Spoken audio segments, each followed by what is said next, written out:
G'day folks, welcome to another video. Welcome to part 2 of the UHF Bluetooth dongle build. This video is about exactly how to make the cable. I'm going to go through all the steps that I go through when I make this cable. It's a fiddly thing, but yeah, that's what we're going to do. The first part of this video is about the different components that make up this cable. Where to buy them, the things you need to search for, things you need to look out for. Part 2, which is this one, this is about the actual assembly of the cable. With all sort of projects and that, there's a bit of prototyping that has to go on. So I just want to point out that I use that Motorola extension cable for this, but that's not what I first started with. So I first started with just this, which was just a simple, the 3.5mm and a 2.5mm socket, which I picked up at J-Car or somewhere, and just wired them together with, trying to test the different wires and things. So this is what I would suggest. If you're trying to interface to a radio that is not a single pin plug, perhaps it's a GME radio, so it has a double pin plug on it. Now, if you're trying to interface to that, you're going to have to sort of start this whole project again with that. So you get your speaker mic, you cut the cables, you strip it back, and you work out which pins go where. Hopefully with the diagrams that I've published already, you might be able to marry up the pins. But start with something like this. Pick these up in J-Car, like for a couple of dollars each. You can get started on this project really quick, rather than waiting a couple of months for that extension cable to arrive. Anyway, on with the video. So to start this project, you're going to need the cable. You need the soldering iron and solder.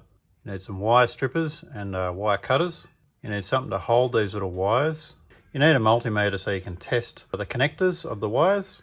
And you need 3 different sizes of heat shrink. I use a 1.5mm, a 2.5mm and a 3mm, and a heat gun or a lighter for the heat shrink. I will apologize up front. This is probably going to be a fairly long video, but that's what it is. So I'm just going to go through everything that I would normally do when I make this cable. So I've already cut this particular cable off. This particular end I stripped back to about 3/4 of an inch.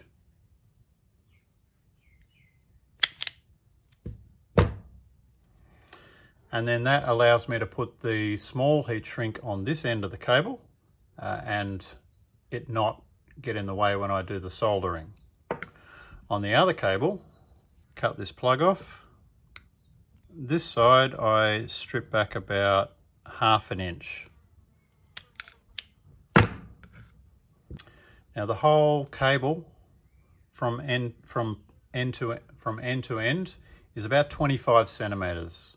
That's how I make it, and it kind of works out. If you just cut the plug off this little piece here, you cut the female socket side to about the length that you need for 25 centimeters in total.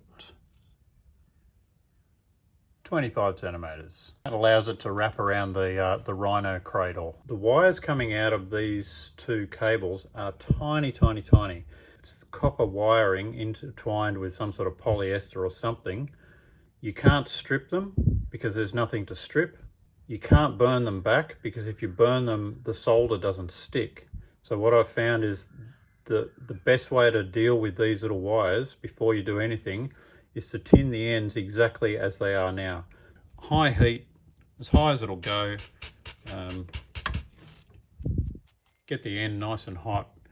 And then the solder that I'm using, this is it's a lead-based one, so I would say don't use the non-lead based solders. They don't seem to stick as well. This one, I don't even know where it came from. I found it in my cupboard. I think it was my grandfather's from like 50 years ago. So this is 55% lead, but yeah, it seems to work quite well. So again, this is another one of the little tips that I found. High heat and lots of lead content in your solder. And then it's just about tinning the ends of these.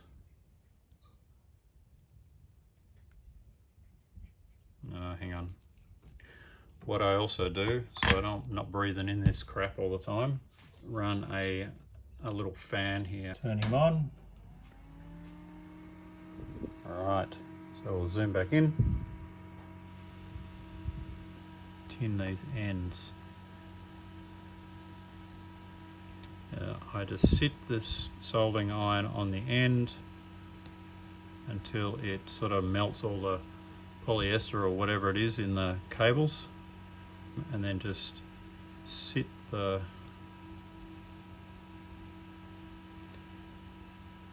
molten solder over that little piece of cable.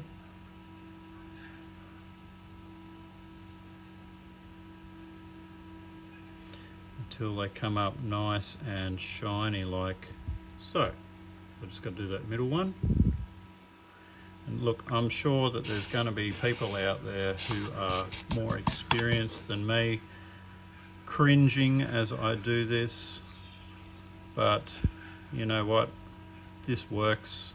It works for me, so this is what I'm doing.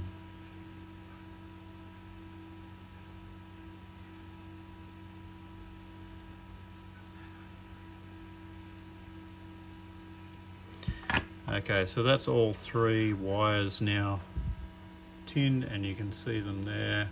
The ends are nice and shiny. So now I will repeat that on the one with 4 wires, but as I mentioned in the other video, actually I'll show you the picture. You can see we need to join the blue wire and the clear wire. We need to join those and they become one. Make sure you get the colors right, so they're not that easy to see in some sorts of light. The green and the blue, they kind of blend, but this, I mean, they're easy enough here to see. So make sure you get the right colors when you're combining the blue wire and the clear wire. So that's the green one, so the blue one and the clear one. I'll just twist those together.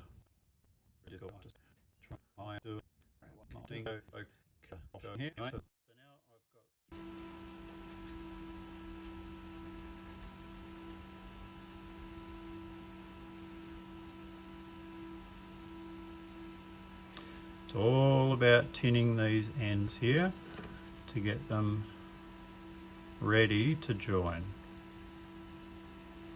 I have tried everything with these. I've tried burning them, I've tried stripping them, I've tried twisting them together, I've tried so many different things, and this is the only way that seems to work.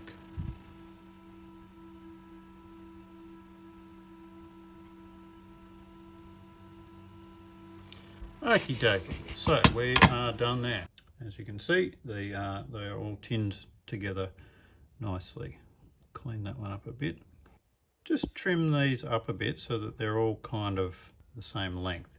I've found that when you twist the wires together, sometimes they end up a little bit shorter than the others, but let's just get them nice and even, and same on this end.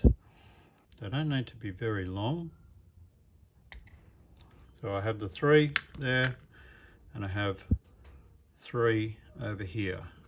And I should just say, I made myself a cheat sheet when I started this whole project. So this is exactly what I'm doing. The green wire on the female plug goes to the red wire on the 2.5 mil. The red goes to the blue, and the double one goes to the clear. But it will depend on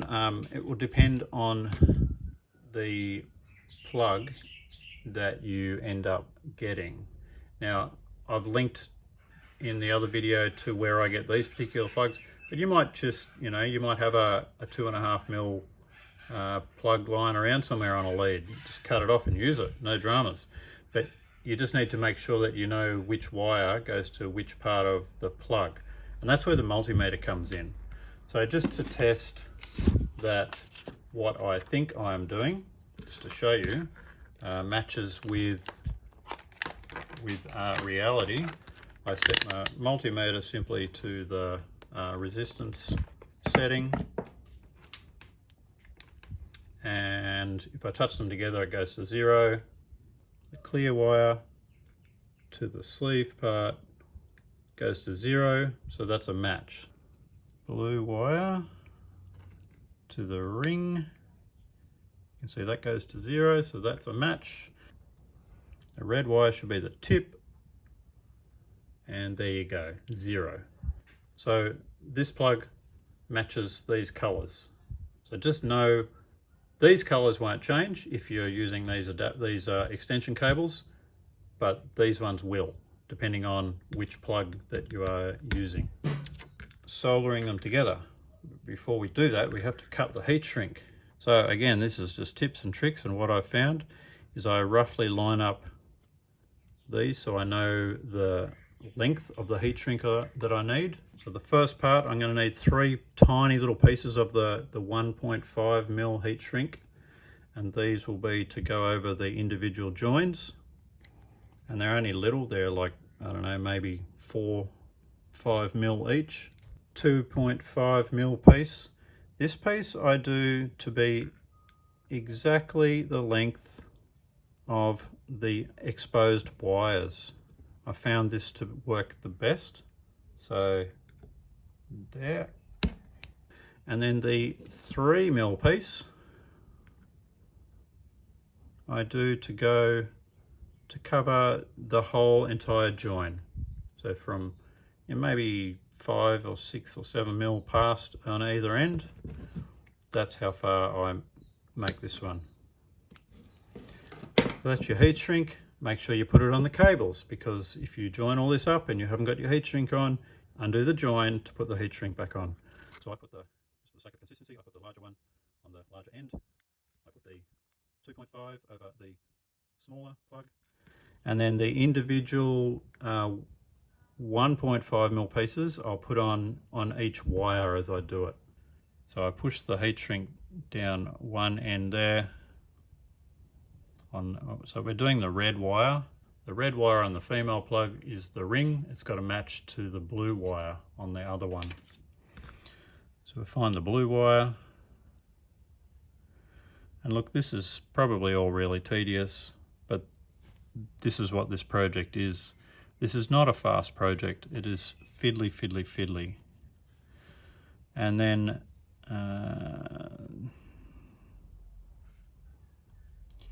yeah, did I say it's fiddly? It's just fiddly. And then try to get the other wires out of the way.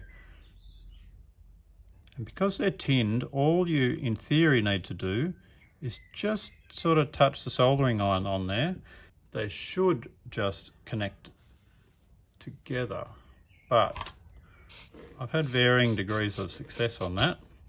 And what I tend to typically do, get down really close and see, make sure that they're right, and then you can maybe just touch them together and maybe they'll join. They kind of joined, not really, not enough. So what I'm going to do is just put a tiny bit of solder on here. Now it's way too much on there. Let's try and get rid of some of that. Now I'm not happy with that, so I'm going to dump all that. What's there is probably okay. That's okay. Oh no, it's no good. Didn't work. And the heat shrink has started to collapse in on itself. It's all right, I think it's okay. We'll salvage that. We'll spin him around the other way. Try and get another bit of life out of that one. Let's try again.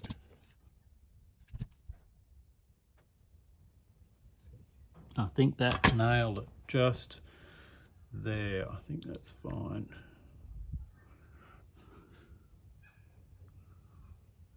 Yep, I'm happy with that one. That's good. That's one done. One wire. We've got 2 to go.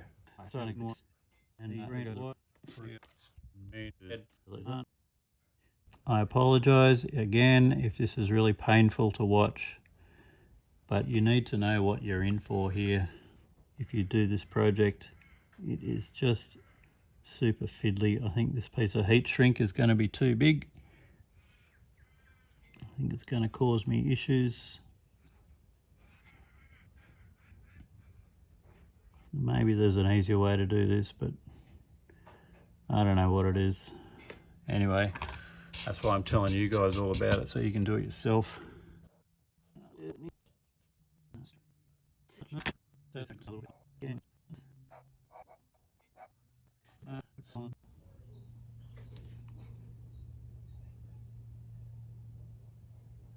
They're just, geez, they're just fiddly as. I think that'll do for that one. That's okay. The heat shrink will cover it, so that's okay. And then the last one. I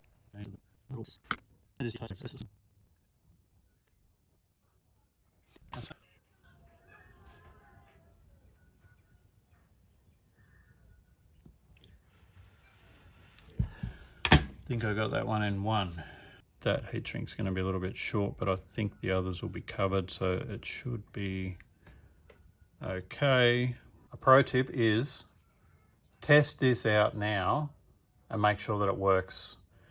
So I've made like, I don't know, nearly 20. Every single one I tested before I did the heat shrink, before I went to the next step.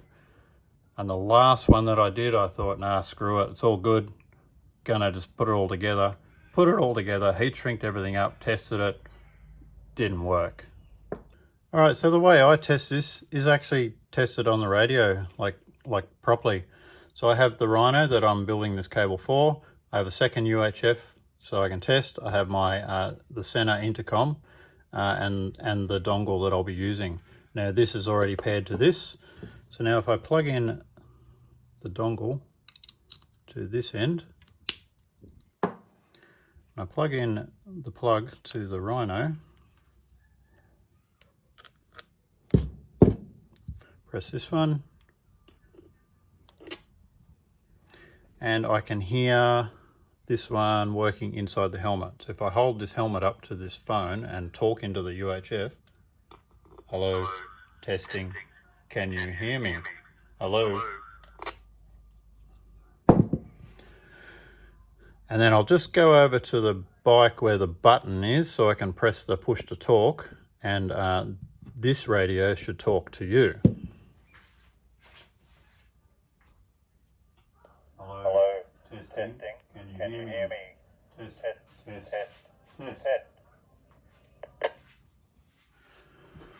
So we're all good. So we've tested it before we heat shrink it, and it works. So unplug it all. But don't take it too far away because you're going to test it again in a second. So just line up your little tiny weeny bits of heat shrink there. Make sure that's kind of stretched out. They're just, I think it'll be okay. They'll overlap each other. You can see that the joins are just a little bit bigger than the heat shrink on a couple, but I think it'll be right. I'll get my gun, my heat shrink gun.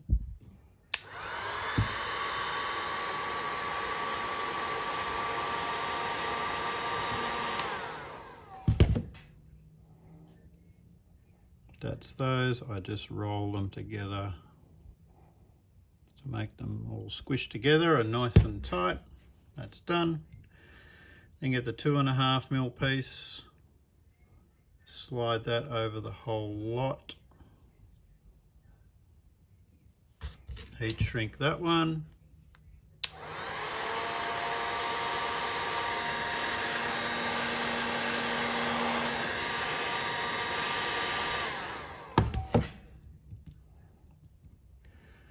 And then get the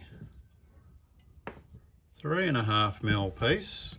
Now this one, just because you can't really see what's down there under it, you want to get it in the middle. So I make sure that I have one end of the cable that I'm in a known position, if that makes sense. And the other one's about halfway between here and here.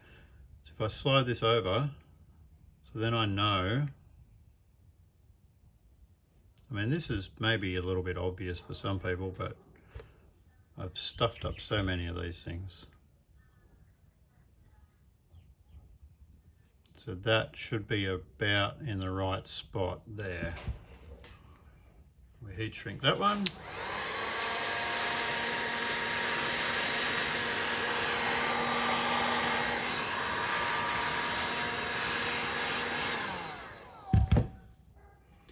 And the last thing you might want to do before it sets is just get the curve right. So when this is up behind the rhino, the big pin, the big hole is down, and then this will wrap around and go up in there. So just try and get the curve of the cable right before the heat shrink sets, if that makes sense. And then we test it again. Hello, testing, testing. Can you hear me? Hello, test. And it seems to work fine. So that, in a very large nutshell, is how to make the Bluetooth UHF dongle adapter cable for your single pin UHF. This pin out series will work for the Rhino, works for the Unidone UH75 or 76 series, probably will work for any other single pin UHF, but you need to test it and you need to work it out. I hope there's a whole bunch of little tips in there that you've picked up. It's not an easy thing just because the wires are so small. The whole thing's, you know, quite fiddly to do, but it's not impossible. And you know, I would strongly encourage people give it a go themselves for their own radio. This is the sort of stuff I really like doing, you know, coming up with solutions to problems, and I hope that I've been able to share, you know, my knowledge in a way that makes sense to you, and that you can, you know, go off and do your own thing as well, and maybe build on it and maybe come up with something better. If you found value in this and are that way inclined, why not donate to the channel? Link here. Until next time, ride safe, stay safe, and see you in the next one. Bye for now.